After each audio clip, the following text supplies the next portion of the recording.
Hello students, welcome back again in coordination compound. बेटा आज हमारा कोऑर्डिनेशन कंपाउंड का लास्ट लेक्चर है बेटा, क्लियर है। इस आज के दिन हम क्या कर देंगे, इस कोऑर्डिनेशन कंपाउंड को खत्म कर देंगे, चैप्टर हमारा फिनिश हो जाएगा कंप्लीटली। चलो फिर डिस्कस करते हैं लास्ट लेक्चर में। बेटा छोटे टॉपिक्स रह गए इस लेक्चर के अंदर, तो जल्दी से हम कंप्लीट कर लेते हैं। तो देखो आज का जो हमारा लेक्चर है बेटा, उसमें हम बात करेंगे कि क्रिस्टल फील्ड थ्योरी के बारे में कुछ बातें करेंगे बेटा, फिर कुछ स्पेशल कॉम्प्लेक्सेस है उनकी बात करेंगे, and then we will discuss the importance of coordination compound बेटा। चलो फिर स्टार्ट करते हैं। फैक्टर्स अफेक्टिंग, कौन कौन से ऐसे फैक्टर है जो ऑर्बिटल स्प्लिटिंग एनर्जी को इफेक्ट करते हैं बेटा, ठीक है। तो हमारे पास है factors affecting orbital splitting energy which is delta. ऐसे कौन कौन से फैक्टर्स हैं बेटा जो ऑर्बिटल स्प्लिटिंग एनर्जी को इफेक्ट करते हैं, क्लियर है। तो इन फैक्टर्स की बात करें हम लोग, तो सबसे पहला जो केस आएगा बेटा इस केस इसमें that will be the first. जो फर्स्ट बात करेंगे बेटा इस केस में, that will be the nature of ligand. Nature of ligand, nature of ligands की बात करें बेटा, तो इसमें देखो क्या कहेंगे हम लोग, इफ शॉर्ट फॉर्म में याद रखो आप, no need to go in detail, जितना शॉर्ट फॉर्म में याद रखोगे और लॉजिक के साथ उतना अच्छा रहेगा। If we have strong ligand, एक केस। दूसरा, if we have weak ligand, ये दूसरा बेटा, ठीक है। अब देखो अगर स्ट्रॉन्ग लिगेंड की बात करें हम यहां पे, तो क्या कहेंगे, अगर हमारे पास स्ट्रॉन्ग लिगेंड है then this delta will be higher, ये हाई होगी बेटा। स्प्लिटिंग एनर्जी जो होगी orbital splitting energy, that will be higher if the ligand is strong. आपको पता है अगर लिगेंड स्ट्रॉन्ग होता है बेटा, तो उसके पास टेंडेंसी होती है कि वो पेयरिंग करवा दे, और पेयरिंग कब करवाएगा, जब स्प्लिटिंग एनर्जी ज्यादा होती है, क्लियर है केस। तो वही बात हम कर रहे हैं कि delta will be higher, orbital splitting energy will be higher because the ligand is strong. तो वहां पे पेयरिंग ज्यादा होगी और लो स्पिन कॉम्प्लेक्स बनता है। If we have a weak ligand बेटा, तो उसमें क्या बोलेंगे, delta will be lower, splitting energy जो होगी बेटा दैट विल बी लोअर। और लोअर होने के कारण क्या होगा, if the splitting energy is lower then what will happen over there बेटा, तो हम कहेंगे कि वहां पे हाई स्पिन कॉम्प्लेक्स बनेगा। मतलब जो लिगेंड है हमारा वो इतना वीक है कि वो क्या कर सकता है, पेयरिंग नहीं करा सकता। लेकिन जो स्प्लिटिंग एनर्जी होती है, आपने देखा है T2G एंड EG के केस में, ठीक है, आपने देखा था कि वहां पे जो स्प्लिटिंग एनर्जी है वो कम हो जाएगी अगर हमारे पास वीक लिगेंड है। तो इसलिए लिगेंड क्या करता है, नीचे से ऊपर जाना प्रेफर करता है इंस्टेड ऑफ हैविंग पेयर्ड बेटा, ठीक है, इंस्टेड ऑफ हैविंग पेयरिंग बेटा, क्लियर है केस। तो ये केस आपको याद रखना है कि अगर आपका लिगेंड स्ट्रांग है तो स्प्लिटिंग एनर्जी ज्यादा होगी, अगर लिगेंड वीक है तो स्प्लिटिंग एनर्जी कम होगी, ठीक है। सेकंड फैक्टर देखो, सेकंड है oxidation state,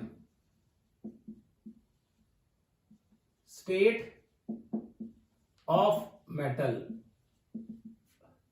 oxidation state of metal की बात करें, if you talk about the oxidation state of metal, तो देखो हम क्या कहेंगे बेटा, higher oxidation state leads to higher splitting energy। जितनी ऑक्सीडेशन स्टेट ज्यादा होगी उतनी स्प्लिटिंग एनर्जी ज्यादा होगी बेटा। And lower oxidation state leads to lower splitting energy, और जितनी ऑक्सीडेशन स्टेट कम होगी उतनी डेल्टा की वैल्यू भी क्या होती है बेटा, कम हो जाती है। तो याद रखना है कि जितनी आपके पास ऑक्सीडेशन स्टेट ज्यादा है बेटा, इसका मतलब लिगेंड के पास इतने चांसेस हैं कि मेटल उस ऑक्सीडेशन स्टेट में एग्जिस्ट कर सकता है। मतलब स्ट्रॉन्ग लिगेंड जो होंगे बेटा वही ऑक्सीडेशन स्टेट हायर में लेके जाते हैं।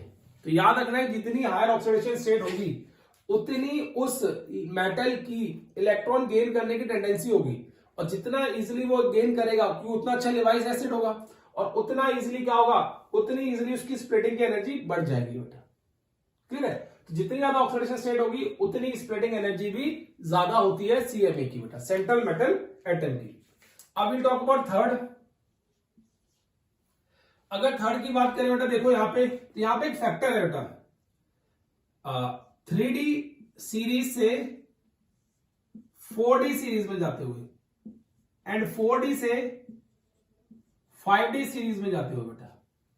क्लियर है? हम क्या कहते हैं, as we move from 3D to 4D, approximately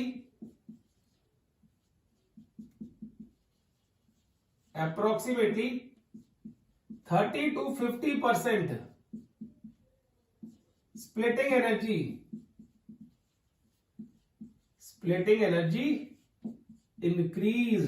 increase करती है बेटा। सेम केसेस ओवर हियर, यहां पे भी अप्रोक्सीमेटली क्या होता है बेटा,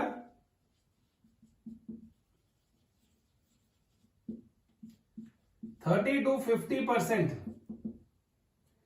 स्प्लिटिंग एनर्जी इंक्रीज करती है बेटा वो। ठीक है?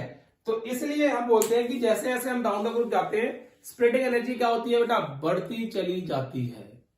जितना साइज, बस जनरली हम साइज की बात करते हैं, तो यहां पे इफेक्टिव न्यूक्लियर चार्ज कम होने के कारण साइज भी इनका कम होता जाता है बेटा, और जितना साइज कम होता चला जाएगा उतनी स्प्लिटिंग एनर्जी भी बढ़ती चली जाएगी। ठीक है? तो ये आपको याद रखना है कि 30 to 40 यहां से यहां तक और यहां से यहां तक अप्रोक्सीमेटली इंक्रीज करती है on moving down the group बेटा। ठीक है? डाउन द ग्रुप सीरीज में मूव करते हैं। तो अब देखो फोर्थ पॉइंट इसमें, if you talk about the fourth point, the fourth point is splitting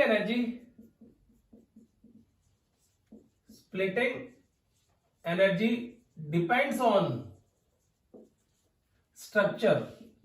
वो स्ट्रक्चर के ऊपर भी डिपेंड करती है। जो भी आपका क्रिस्टल है, लैटिस है बेटा, उसका स्ट्रक्चर क्या होगा, you have to see that structure. अब मैं आपको बताता हूं बेटा, देखो delta T is equal to 4/9 delta nought, ये केस है। ठीक है? अब डेल्टा टी होता है, ये होता है orbital splitting energy, orbital splitting energy for tetrahedral complexes. जितने भी टेट्राहेड्रल कॉम्प्लेक्सेस हैं उनके लिए डेल्टा टी लिखते हैं बेटा, और डेल्टा ओ ये नॉट, ये है orbital splitting energy for octahedral complexes. ये ऑक्टाहेड्रल कॉम्प्लेक्सेस के लिए है। ठीक है?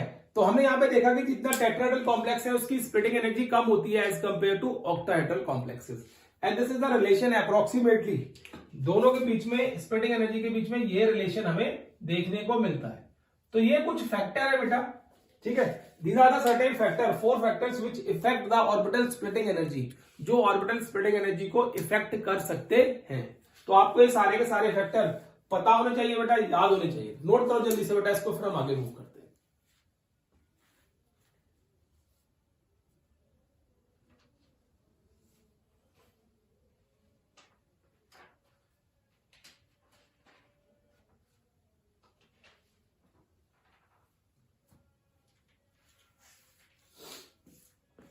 ठीक है बेटा? अब देखो नेक्स्ट टॉपिक इसी का, stability of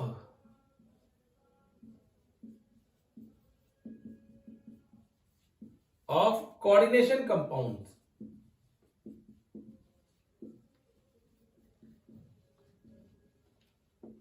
stability of coordination compound बेटा।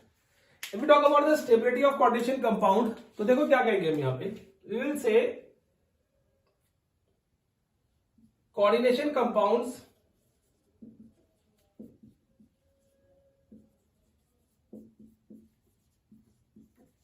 are highly stable in nature beta. Coordination compounds are highly stable in nature, वो हाईली स्टेबल होते हैं नेचर के अंदर, and but we have to check stability in the solution बेटा, in the solution. इन complex की stability क्या होगी बेटा, किस केस के अंदर, सॉल्यूशन के अंदर क्या होगी, we have to check the solubility stability of these complex in the solution. So for that we considered equilibrium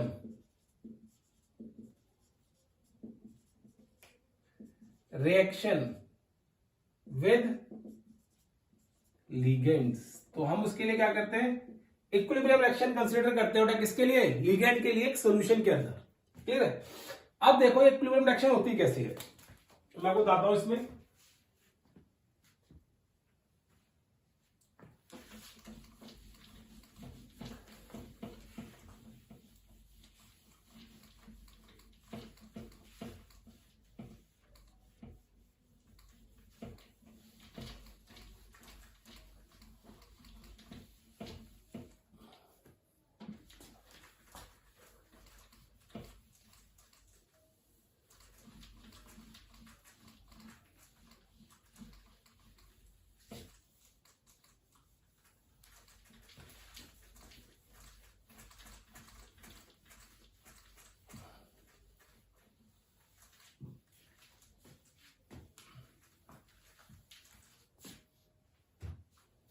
देखो बेटा, हम बात करेंगे इनके फैक्टर्स की कैसे डिपेंड करते हैं।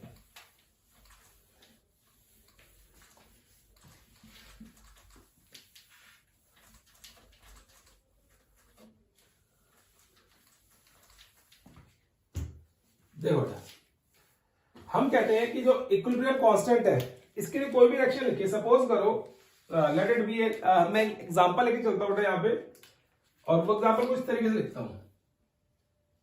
मेरे पास कोई मेटल है and Ml4 plus minus L, ये है केस बेटा।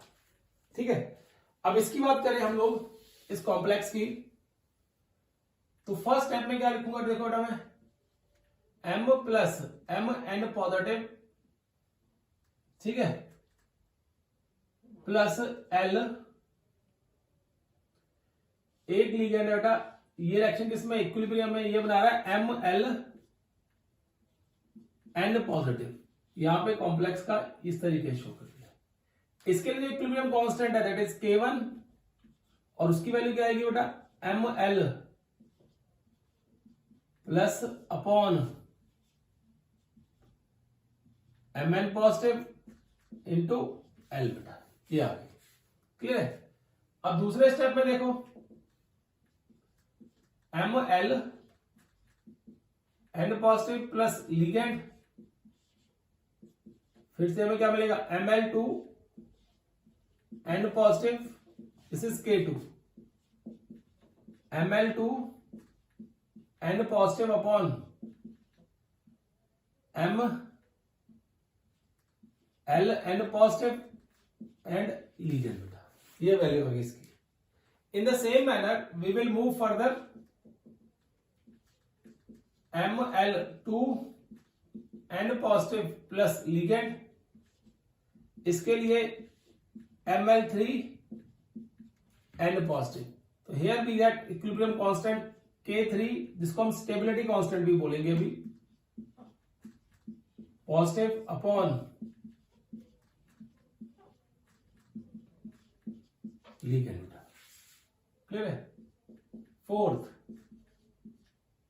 Ml3 and positive plus ligand, Ml4 and positive K4, Ml4 and positive upon Ml3 and positive and ligand. Clear है, तो ये जो K हम यहां पे लिख रहे हैं बेटा, all K1, K2, K3 and K4 are stability constant, stability constant बेटा। और इसमें होता क्या है, higher the value of K, higher will be the stability of compound. जितनी K की वैल्यू ज्यादा होगी उतनी कंपाउंड की स्टेबिलिटी ज्यादा होगी बेटा। लॉजिक देखो, अगर ये स्टेबल है तो इसकी वैल्यू ज्यादा आएगी ना, ज्यादा एनर्जी रिलीज करेगा। जितनी K की वैल्यू ज्यादा होगी उतना स्टेबिलिटी क्या होगी बेटा, ज्यादा होगी। तो अगर आपको ये इसकी निकालनी है, what about the stability of this, then we consider a factor that is known as beta 4, stability constant for whole reaction, stability constant बेटे, which is equal to K1 into K2 into K3 into K4, और you can consider log over there. Log beta 4 is equal to log K1 plus log K2 plus log K3 plus log K4। ये case आ गया बेटा यहां पे, clear है। ये case क्या कर दिया हमने, शो कर दिया इस तरीके से हमारे पास आ गया। log beta 4 is equal to log K1 log K2 log K3 log K4 का केस हमें इस तरीके से मिल गया बेटा। यहां पे समझ आई केस। तो इस तरीके से हम निकाल सकते हैं, अगर लॉग की टर्म्स में वैल्यू आए तो लॉग लेके उनकी वैल्यू को प्लस कर लो, जितनी हायर वैल्यू आएगी बेटा उतनी ज्यादा स्टेबिलिटी होगी उस पर्टिकुलर कॉम्प्लेक्स की, जो हम कॉम्प्लेक्स डिस्कस करते हैं। अब यहां पे एक कॉम्प्लेक्स आता है बेटा, देखो मैं आपको बताता हूं, दो कॉम्प्लेक्स के एग्जांपल लेता हूं इसमें, और वो कॉम्प्लेक्स कौन कौन से, देखो we have a complex this one CuNH3,4 2 positive and CdNH3,4 2 positive बेटा। ये दो कॉम्प्लेक्सेस हैं, this Cu and Cd, these are same group element, same group metals है बेटा, क्लियर है। अगर आप इन दोनों ग्रुप के मेटल के लिए टेस्ट करना चाहते हो बेटा, जैसे हम सॉल्ट एनालिसिस करते हैं स्कूल के अंदर, तो वहां पे हम एक लगाते हैं group second test, group 2 test. तो ग्रुप 2 टेस्ट में क्या करते हैं बेटा हम लोग, सुनो ध्यान से, ग्रुप 2 टेस्ट में हम H2S पास करवाते हैं। H2S gas is passed through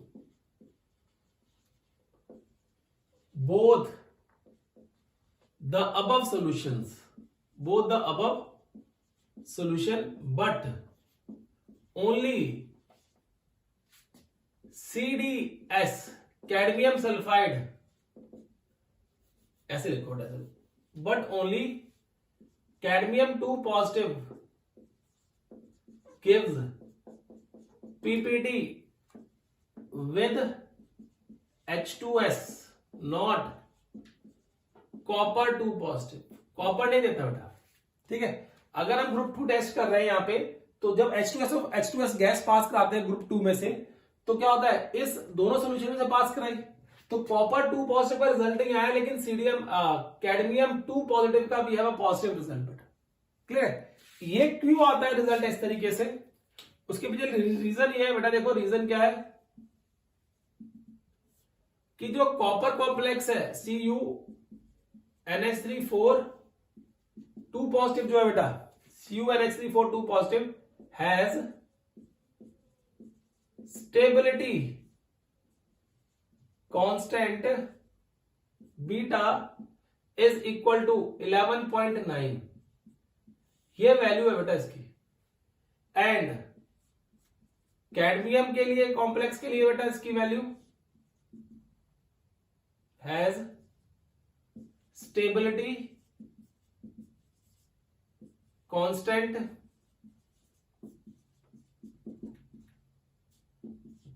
7। और देखो जिसकी स्टेबिलिटी कांस्टेंट की वैल्यू कम है वो जल्दी से डिसोशिएट हो जाएगा, इसीलिए वो जल्दी से डिसोशिएट होकर क्या करता है बेटा, H2S का रिएक्ट करता है और पीपीटी दे देता है हमें वहां पे। ठीक, क्या करता है ये, जल्दी से डिसोशिएट आता है बेटा, कैडमियम टेट्रामाइन कैडमियम सॉल्ट जो है बेटा, ठीक है, और हमें क्या दे देगा, पीपीटी दे देगा इसके साथ, कैडमियम के साथ, और क्या कॉम्प्लेक्स बनाएगा यहाँ पे, जब पीपीटी मिलती है तो will get CDS cadmium sulphide form होता है उस केस में बेटा। तो हम कहते हैं जितनी स्टेबिलिटी कांस्टेंट की वैल्यू ज्यादा होती है उतनी उस कॉम्प्लेक्स की स्टेबिलिटी भी क्या होती है बेटा, ज्यादा होती है। क्लियर है केस। अब देखो इसी के साथ एक और केस यहां पे,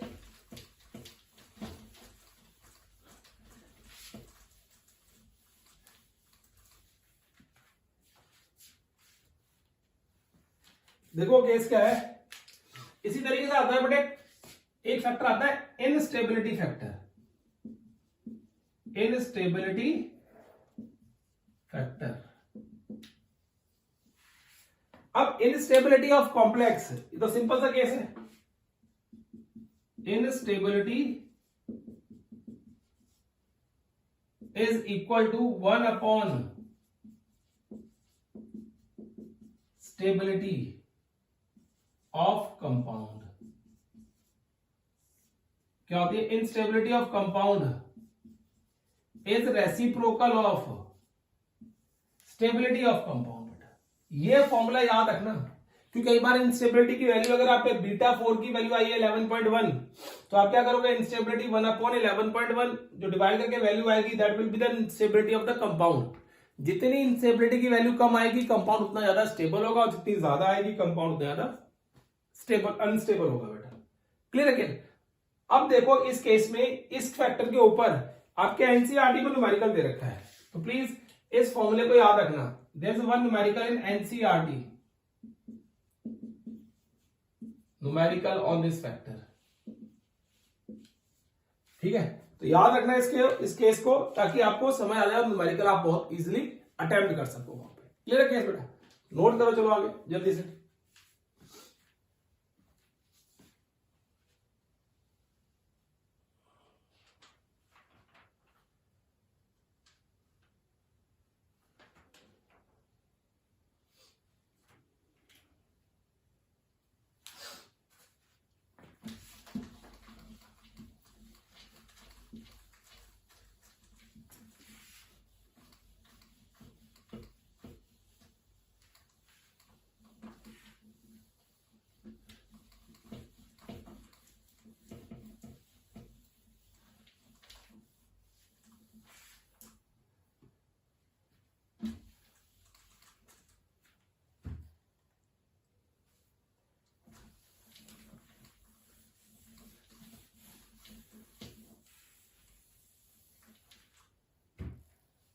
नेक्स्ट टॉपिक है देखो हमारे पास, that is metal carbonyl.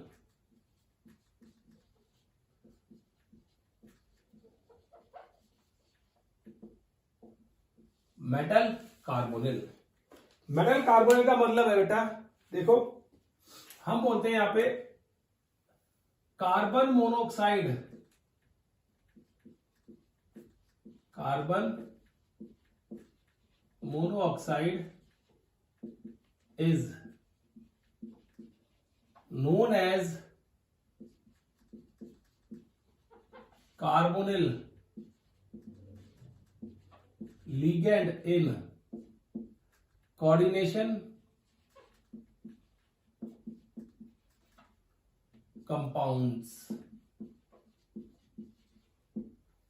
coordination compounds, there are so many compounds, ठीक है, there are so many metals which forms coordination compound with carbonyl ligand बेटा। और आपको पता है कार्बोनिल जो ligand है सो स्ट्रॉन्ग ligand, क्या बेटा, ये एक स्ट्रॉन्ग ligand है, ये एक स्ट्रॉन्ग ligand है, कौन, कार्बोनिल ligand, CO जिसे आप बोलते हैं।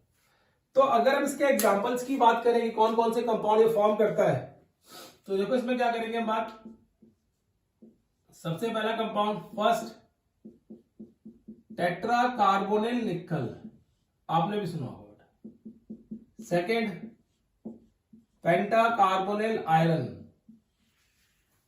ठीक है ना। ज्यादातर ये सारे के सारे जो कॉम्प्लेक्स होते हैं वो न्यूट्रल होते हैं, मतलब इनकी जो ऑक्सीडेशन स्टेट होगी बेटा that will B zero, here it is also zero बेटा। थर्ड केस देखो, हेक्सा कार्बोनिल क्रोमियम। फोर्थ देखो बेटा that is MO2CO8। Fifth cobalt CO2CO10। ये इस तरीके से कर सकते हो, ये इस तरीके से शो कर सकते हो बेटा। क्लियर है केस। हम बात करते हैं, देखो सॉरी बेटा, ये इसकी तो वैलेंसी कम होती है, ये 8 बनाएगा एंड दैट विल फॉर्म 10, इसमें अनपेड इलेक्ट्रॉन ज्यादा होते हैं। तो MO2CO और कोबाल्ट मोलिब्डेनम, डन। ये केस आ गया बेटा। अब देखो ये सारे के सारे कंपाउंड जो हैं ये बने होते हैं। अगर आपको कोई इनके स्ट्रक्चर बनाने को बोल दे तो इसका स्ट्रक्चर तो बहुत इजी है बेटा। पहले वाले का हमारे पास जो स्ट्रक्चर आएगा दैट इज टेट्राहेड्रल और स्क्वायर प्लेनर, तो इट विल बी टेट्राहेड्रल, ठीक है बेटा। इसकी बात करें तो TBP ट्रायगोनल बाइपिरामिडल, इसकी बात करें तो SBP square bipyramidal. If we talk about structure of these two compounds, then we have to draw the structure. In such cases, what we have, molybdenum is attached with itself, MO, and then the structure will be formed बेटा। कैसे? एक यहां पे CO, CO, CO, CO, CO, CO, CO and CO। कितने हो गए? 1 2 3 4 5 6 7 8। अब दो ये केस आ गया बेटा, क्लियर है। अब इस केस में क्या करते हैं, देखो CO एंड CO, ये स्ट्रक्चर बनता है इसका, किसका? मॉलिब्डेनम का। अब दूसरा स्ट्रक्चर देखो इसका, कोबाल्ट का, तो C बॉन्ड C तो बनेगा बेटा, CO, CO, CO, CO, CO and CO बेटा। Clear case. ये कोबाल्ट का स्ट्रक्चर हम इस तरीके से फॉर्म कर देंगे। अब इसमें होता है क्या, देखो 1 2 3, 1 2 3 तो हमें शो कर दिए, 4 ये शो कर दिए, एक ऐसे और ऐसे स्ट्रक्चर बनाते हैं। Clear case. तो इस तरीके से हम क्या करते हैं, 5 5 या 6 6 पॉइंट शो कर देते हैं इस केस में। तो ये हमने इस तरीके से ड्रॉ कर दिया है, इस पर्टिकुलर 1 2 3 4 5 6 7 8 और CO2। तो याद रखना। अब जो मेन क्वेश्चन आता है बेटा, इनके स्ट्रक्चर्स पे क्वेश्चन नहीं आता, क्वेश्चन आता है कि why these compounds are highly stable in nature. ये कंपाउंड जो है सारे के सारे carbonyl compound, why they are highly stable in nature. तो उसकी बात करते हैं देखो हम लोग कि why these compounds are highly stable in nature.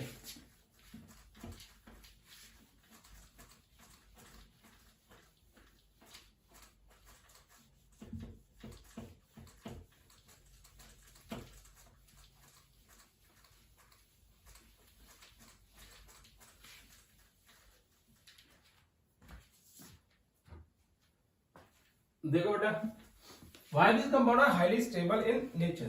क्यों है हाईली स्टेबल इन नेचर, इसकी बात करते हैं। सुनो ध्यान से, अब क्वेश्चन लिखता हूं पहले, why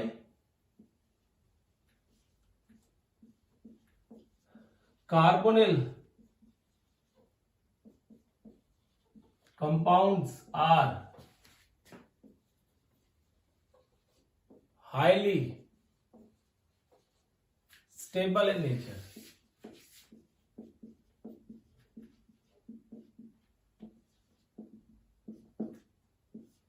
Why carbonyl compounds are highly stable in nature बेटा। तो ये जो स्टेबिलिटी है, it is due to the bonding, याद रखना इसको, it is due to bonding between metal and ligand. ये मेटल और लिगेंड की बॉन्डिंग की वजह से होता है बेटा। वो कैसे देखो, empty orbitals of when empty orbitals of metals are occupied by filled orbitals of ligand, then sigma bonds are form, तब वहां पे क्या बनते हैं बेटा, सिग्मा बॉन्ड्स बनते हैं। सपोज करो ये मेटल है और ये मेटल का एम्प्टी ऑर्बिटल है, ये लिगेंड है बेटा, और ये लिगेंड है क्या है बेटा, फील्ड ऑर्बिटल है। ऑर्बिटल ऑर्बिटल्स होते हैं लिगेंड के, हो सकते हैं, शो करना चाहिए बेटा आप इस तरीके से। तो क्या है, वो फील्ड ऑर्बिटल है, ये लिगेंड है, ये मेटल है। तो यहां पे जो मेटल का लिगेंड का filled orbital empty orbitals of metal से कंबाइन कर रहा है बेटा, तो that will form sigma bond, वो सिग्मा बॉन्ड बना रहा है।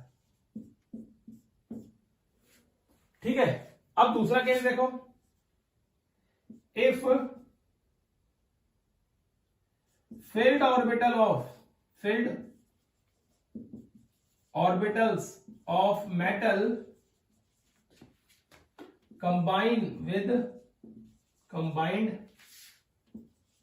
with empty orbitals of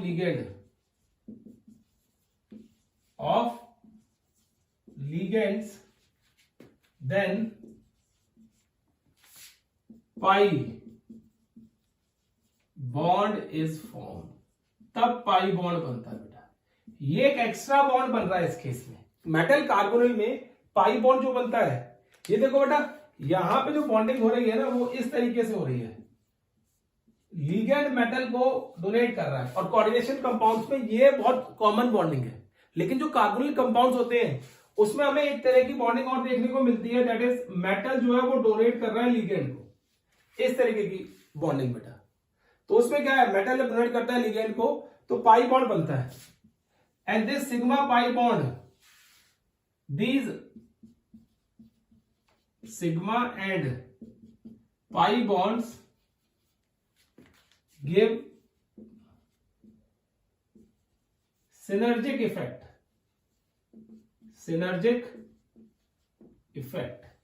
this sigma and pi bond give synergic effect, और इस synergic effect के कारण क्या होता है, जो बॉन्ड स्ट्रेंथ होती है बेटा वो इंक्रीज कर जाती है कॉम्प्लेक्स की। इसीलिए हम कहते हैं कि यहां पे इस केस के अंदर जो मेटल कार्बोनिल कंपाउंड्स होते हैं they are highly stable in nature. ठीक है, अगर आपसे कोई पूछे क्यों होते हैं तो आपने बोलना है कि सिग्मा और पाई बॉन्ड दोनों बनते हैं, और दोनों बनने के कारण they are highly stable in nature. Clear है, नोट करो बेटा जल्दी से इसे, फिर हम आगे करते हैं।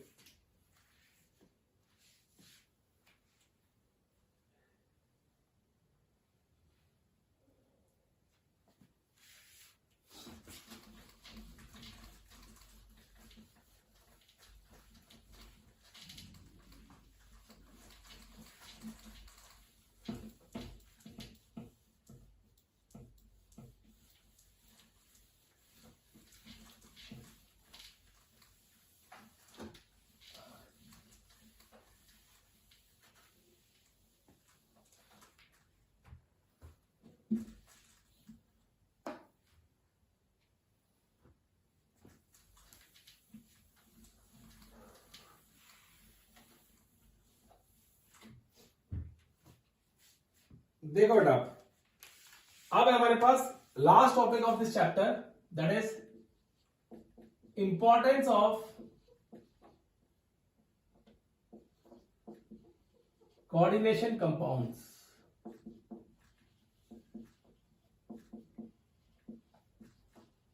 कोऑर्डिनेशन कंपाउंड्स की इंपॉर्टेंस क्या है बेटा, importance of coordination compound, this is the last topic of this chapter. वैसे तो इस टॉपिक पे तो बड़ा बहुत कम क्वेश्चंस आते हैं, लेकिन फिर भी आपको पता होना चाहिए कि क्या इंपॉर्टेंस है, क्योंकि कंपटीशन में इसमें से आपसे क्वेश्चन पूछ लिया जाता है कई बार। क्लियर है, चलो बेटा देखो, फर्स्ट पहला है इसमें estimation of hardness of water. अगर आपको एस्टिमेशन करनी है कि वाटर के अंदर हार्डनेस कितनी है, लास्ट ईयर हाइड्रोजन में बेटा हमने पढ़ा था कि how to detect the hardness of water बेटा, तो उसमें परमानेंट हार्डनेस, टेम्परेरी हार्डनेस काफी तरह की होती है। तो उसमें हम क्या करते थे, generally calcium 2 positive and magnesium 2 positive ions are to be removed from the water बेटा। वाटर से हमें ये वाले आयंस क्या करने पड़ते थे बेटा, रिमूव करने पड़ते थे with the help of Na2 और EDTA कॉम्प्लेक्स, इस कॉम्प्लेक्स की हेल्प से बेटा। तो EDTA क्या है, एक कॉन्डिशन कंपाउंड है सोडियम के साथ, और उसकी हेल्प से हम क्या कर सकते हैं, परमानेंट जो हार्डनेस होती है वाटर की उसको रिमूव कर सकते हैं, और ये बता सकते हैं कितनी हार्डनेस थी वाटर के अंदर बेटा, मतलब कितने सॉल्ट प्रेजेंट थे कैल्शियम और मैग्नीशियम के वहां पे। क्लियर है? तो पहला पॉइंट आता है estimation of hardness of water. अब सेकंड देखो बेटा, इसमें इन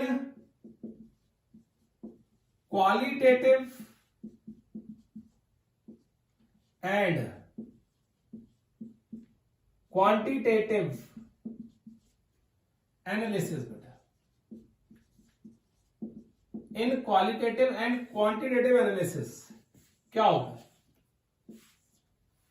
अब इसमें देखो क्वालिटेटिव और क्वांटिटेटिव एनालिसिस, ये थोड़ा इंपॉर्टेंट पॉइंट है, इसको आपको ध्यान से देखना है। ठीक है, इसमें देखो पहला ग्रुप 1 में, ग्रुप 1 टेस्ट, मैंने आपसे ग्रुप 2 टेस्ट कराया था बेटा, वैसे ग्रुप 1 टेस्ट होता है। ग्रुप 1 टेस्ट में हम क्या करते हैं, generally silver chloride, mercurous chloride, PbCl2, ये कैटायन प्रेजेंट होते हैं जो भी, and we want to detect which will give the positive result for this group 1 test बेटा। ठीक है, तो हम क्या करते हैं, उसके लिए अमोनिकल सोल्यूशन या अमोनिया का सोल्यूशन पास करते हैं वहां पे। तो इन सब में से जो आपके पास यहां पे दिख रहा है बेटा silver, it react with ammonia to give you a soluble complex NH2 positive, ये मिलता है हमें कॉम्प्लेक्स वहां पे बेटा। ठीक है, तो AgCl क्या होता है, डिसॉल्व हो जाता है। बाकी दोनों ये और ये बेटा नो रिजल्ट, कोई नेगेटिव रिजल्ट आता है इसका, कोई पॉजिटिव रिजल्ट नहीं आता, नेगेटिव रिजल्ट बेटा। तो इसका मतलब क्या है, हम इसकी एस्टिमेट कर सकते हैं क्वालिटेटिव एनालिसिस कि कौन से कैटायन प्रेजेंट थे। तो वहां पे अगर अमोनिया का कॉम्प्लेक्स बन गया, that complex is soluble in ammonia solution, तो हम बोल देते हैं कि वो अमोनिया का था और Ag positive ion was present in that case. तो सॉल्ट एनालिसिस वगैरह में ग्रुप टेस्ट जब करते हैं बेटा, तो ग्रुप टेस्ट के लिए हम इस तरीके से कंसेप्ट लगाते हैं वहां पे। ठीक है बेटा, अब देखो 11th क्लास का एक केस और है यहाँ पे बी, ये हो गया बेटा ग्रुप 1 में Ag पॉजिटिव आयन की डिटेक्शन के लिए। ठीक है, now we talking about Fe3 positive ion की डिटेक्शन के लिए। तो इसके लिए हम क्या करते हैं, FeCl3 को ड्रॉप वाइज ऐड करते हैं K4 FeCN6 कॉम्प्लेक्स के अंदर, पोटेशियम फेरोसाइनाइड के अंदर बेटा। क्लियर है? तो what will happen, we get Fe4 FeCN6 thrice, ये हमें कॉम्प्लेक्स मिलता है फेरी फेरोसाइनाइड बेटा, फेरी फेरोसाइनाइड। और इसका जो कलर आता है बेटा that is Persian blue colour, Persian blue colour बेटा। ठीक है, पर्शियन ब्लू कलर बोलते हैं। तो पर्शियन ब्लू कलर जब इसका आता है तो हम ये कंफर्म कर देते हैं कि हमारे पास Fe3 positive ions are present in the solution. This colour confirms Fe3 positive ion, ये कलर जो है बेटा वो कंफर्म कर देता है Fe3 पॉजिटिव आयंस को बेटा। क्लियर है केस? तो याद रखना बेटा आपको।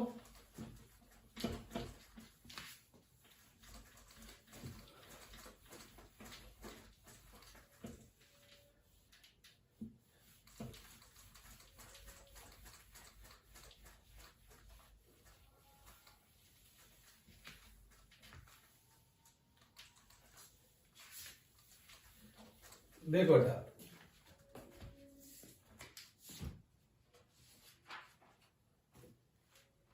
ठीक है, तो ये हम क्या करते हैं, ये कंफर्म कर देता है कि Fe3 पॉजिटिव आयन प्रेजेंट है किसके अंदर बेटा, सॉल्यूशन के अंदर प्रेजेंट है।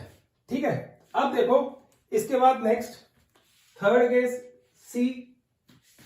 अब सी केस की बात करें यहां पे तो देखो, या था निकल 2 पॉजिटिव टेस्ट, निकल 2 पॉजिटिव टेस्ट किसके लगाते हैं बेटा, DNP test, sorry DMG test होता है, डीएमजी टेस्ट। ये डीएमजी टेस्ट क्या है बेटा, that is dimethyl glyoxime, dimethyl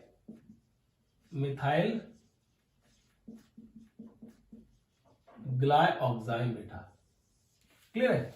अब इसका पहले आपको फॉर्मूला बता दिया डाइमिथाइल ग्लाइऑक्साइम का, this is what, dimethyl CH3 NaOH double bond NaNOH बेटा, डाइमिथाइल ग्लाइऑक्साइम, HH का जो केस रहेगा वो तो रहेगा ही रहेगा बेटा यहाँ पे, ठीक है, क्लियर है केस। तो आ गया डाइमिथाइल ग्लाइऑक्साइम का केस ही आ गया बेटा, ठीक है। तो ये आपको क्या देता है बेटा, अब आप करोगे क्या इस केस के अंदर, what you will do in this case, what we have over here बेटा, यहां पे देखो इस कार्बन की वैलेंसी चेक करोगे, पूरी है, पूरी है, इसकी पूरी है, पूरी है बेटा, डन। अब हम क्या करते हैं, इस डाइमिथाइल ग्लाइऑक्साइम को निकल के हम रखते हैं, जिस कॉम्प्लेक्स के अंदर निकल हो उसमें हम इसको ऐड करते हैं बेटा, तो हमें क्या मिलता है, देखो यहां पे CH3 C double bond N, CH3 C double bond N बेटा, ठीक है। अब ध्यान से देखना, इसमें हमारे पास NaOH है, तो मैंने शो कर दिया एक तरफ इस तरीके से, और एक तरफ बना दिया coordinate bond and dotted bond इस तरीके से, ठीक है। यहां पे आप शो करो बीच में निकल, निकल, चलो 2 पॉजिटिव नहीं था, 2 पॉजिटिव निकल शो कर रहा हूं यहां पे, ठीक है। अब देखो दूसरी तरफ सेम टू सेम बनाओ बेटा, यहां पे ठीक आ गया N double bond C CH3, फिर N double bond C CH3 बेटा इस केस में, क्लियर है। अब देखो यहां पे क्या हमारे पास NaOH है, तो मैंने शो किया बेटा यहां पे NO और इस तरीके से, ठीक है, ये बन गया, ये आ गया। अब देखो इस केस में सॉरी कोऑर्डिनेट बॉन्ड और ये डैश बॉन्ड शो करेंगे, ये डैश बॉन्ड, क्लियर है।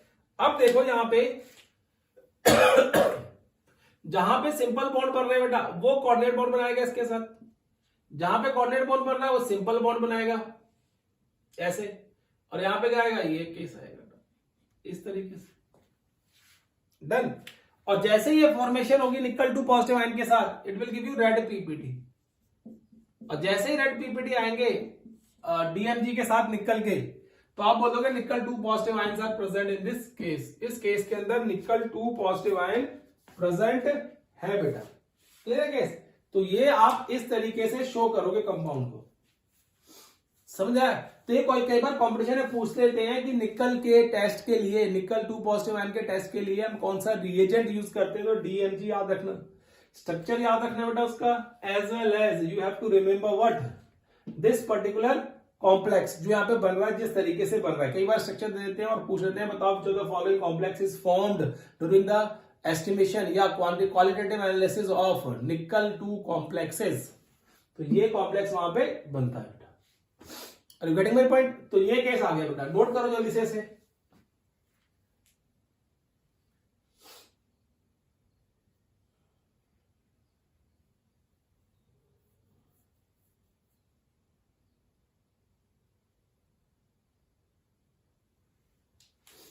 ठीक है ना। अब देखो नेक्स्ट,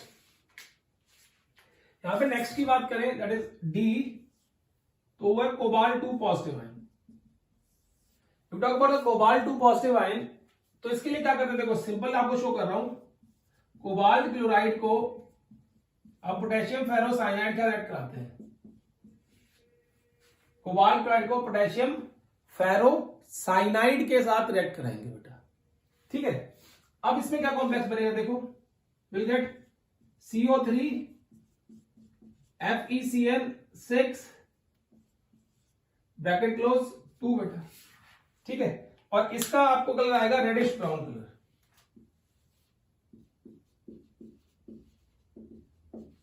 रेडिश ब्राउन पीपीटी आएंगे बेटा, क्या आएंगे, will get reddish brown PPT in this case. तो रेडिश ब्राउन पीपीटी जैसे आएंगे बेटा इस कॉम्प्लेक्स के कोबाल्ट हेक्सासाइनोफेरेट के बेटा, क्लियर है। तो आप बोल दोगे कि भाई वहां पे CO2 पॉजिटिव आयन प्रेजेंट है। तो ये भी एक केस है बेटा जहां से आप आगे लगा सकते हो क्या है। नेक्स्ट बेटा देखो E, ऐसे आप क्या करते हो, जिंक 2 पॉजिटिव आयन के लगा सकते हो बेटा, कैसे, zinc chloride one react with K4FeCl6, ठीक है बेटा, it will give you Zn2FeCl6 और इसका ब्लूइश कलर आएगा, ब्लूइश पीपीटी बेटा, ब्लू कलर के पीपीटी मिलेंगे यहां पे। तो उससे हमें ये शो हो जाएगा कि वहां पे जिंक 2 पॉजिटिव आयन प्रेजेंट थे। तो ये जो चीजें कराएंगे बेटा आपको, ये generally competition point of view से काफी इंपॉर्टेंट है और आपको हर एक कॉम्प्लेक्स के बारे में और कलर के बारे में पता होना चाहिए वहां पे बेटा। चलो नोट करो, फिर मैं आगे कराता हूं।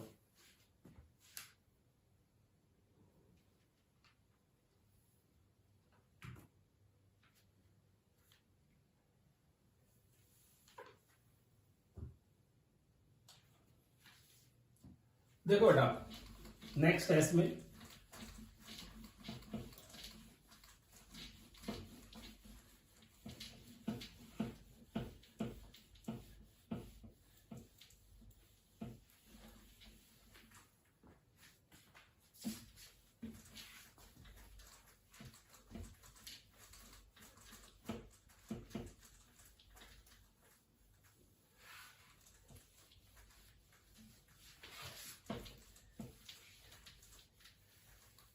ये था सेकंड पॉइंट बेटा, इंपॉर्टेंस ऑफ कोऑर्डिनेशन कंपाउंड का। अब थर्ड पॉइंट से हम सिर्फ नाम लिखेंगे ताकि आपको याद रहे।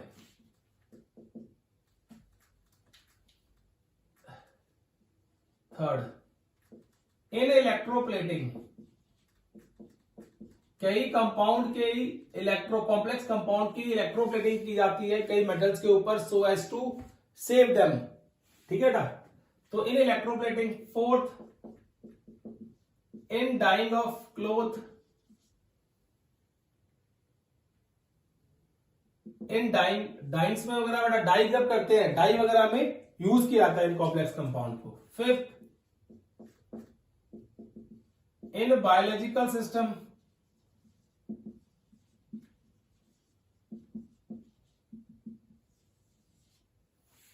ठीक है। बायोलॉजिकल सिस्टम की बात करें हम लोग, देखो पहला chlorophyll,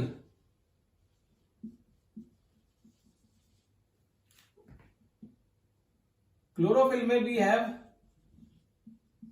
Mg2 positive ion. Second, haemoglobin, we have Fe2 positive ion. Third बेटा vitamin B12, that is cobalt 3 positive है। विटामिन B12 साइनोकोबाल्मिन जिसे आप बोलते हो, साइनोकोबाल्मिन, ठीक है ना। तो ये देखो ये आयंस इन विटामिन के अंदर, इन कॉम्प्लेक्सेस के अंदर प्रेजेंट होते हैं। तो बायोलॉजिकल सिस्टम के अंदर बेसिकली ये 3 आयंस बड़े फ्रीक्वेंटली पाए जाते हैं बेटा, ठीक है। ये केस आ गया। अब नेक्स्ट देखो बेटा, इसमें that is fifth, sixth in metallurgy, metallurgical processes. ठीक है ना, मेटलर्जिकल प्रोसेस की बात करें तो इसमें होता है बेटा कि सिल्वर और गोल्ड की रिफाइनिंग के लिए हम कॉम्प्लेक्स बनाते हैं साइनाइड का, और फिर उस कॉम्प्लेक्स की हेल्प से हम क्या करते हैं, गोल्ड और सिल्वर को रिफाइन कर पाते हैं बेटा. नेक्स्ट, सेवंथ, इन कैटालिसिस. तो कैटालिसिस में आप दो कैटालिस्ट याद रख सकते हो चाहो तो. एक होता है विल्किंसन कैटालिस्ट, होमोजीनियस कैटालिस्ट है विल्किंसन्स कैटालिस्ट बेटा. ठीक है, अब अगर हम विल्किंसन्स कैटालिस्ट की बात करें, और दूसरा होता है जिगलर-नाटा कैटालिस्ट.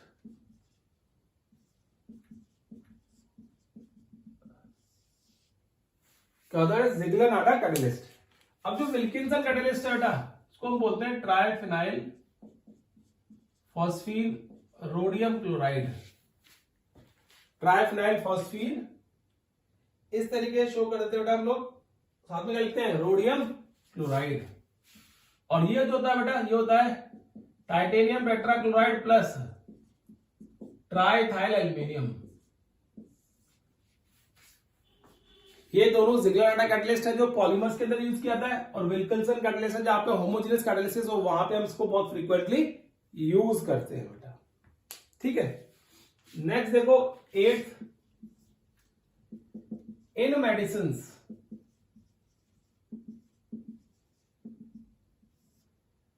एक एग्जांपल दूंगा कॉम्प्लेक्स का, सिस्प्लेटिन, जो कैंसर के केस में यूज किया जाता है. कैंसर मॉलिक्यूल है सिस्प्लेटिन बेटा. ठीक है, ये है Cl2 NH3 twice. This is the molecule cisplatin बेटा. इसका सिस में स्ट्रक्चर बना लो and then you will get this. Ninth, in photography. Photography में सिल्वर थायोसल्फेट के सॉल्ट बनते हैं, जैसे हाइपो सॉल्यूशंस यूज करते हैं बेटा. इसमें we use hypo solutions, sorry hypo, और उन हाइपो सॉल्यूशंस को सिल्वर सॉल्ट के साथ मिक्स किया जाता है. देन यू गेट कॉम्प्लेक्स, या कॉम्प्लेक्स मिलता है हमें, और वो कॉम्प्लेक्स क्या होता है, कोऑर्डिनेशन कंपाउंड होता है बेटा. तो ये सारे के सारे क्या केस है बेटा, केसेस है कि इंपॉर्टेंस ऑफ कोऑर्डिनेशन कंपाउंड की, क्या क्या चीजें कोऑर्डिनेशन कंपाउंड के अंदर काफी इंपॉर्टेंट है. इसी का ये चैप्टर हमारा यहाँ पे खत्म हो गया बेटा. आप पढ़ते रहो, अगर आपको डाउट है तो हम डाउट को डिस्कस करेंगे आपके ऑनलाइन लाइव क्लास बेटा. क्लियर है केस? तो आप इसको ध्यान से पढ़ो, और हर एक चीज को ध्यान से पढ़ो बेटा, ताकि कंपटीशन में भी कोई क्वेश्चन आपका स्किप ना हो. टिल देन टेक केयर बेटा, एंड बाय बाय.